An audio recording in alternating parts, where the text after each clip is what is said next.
म बालेन्द्र शाह नेपालको सार्वभौम सत्ता र राजकीय सत्ता नेपालको सार्वभौम सत्ता र राजकीय सत्ता नेपाली जनतामा निहित रहेको नेपालको संविधान प्रति पूर्ण वफादार रही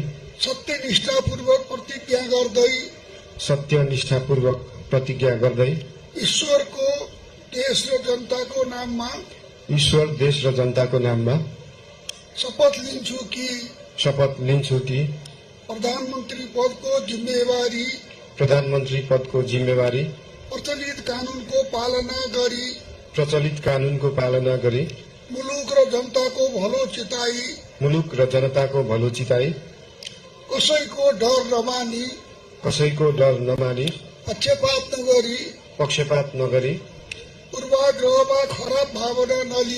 पूर्वाग्रह वा खराब भावना नलिई ईमानदारीका साथ गर्नेछु र आफ्नो कर्तव्य पालनको सिलसिलामा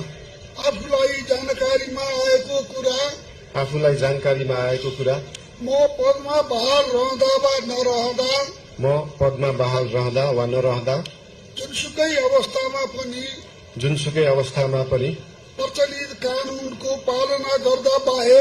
प्रचलित कानूनको पालना गर्दा बाहेक अरू अवस्थामा कुनै किसिमबाट पनि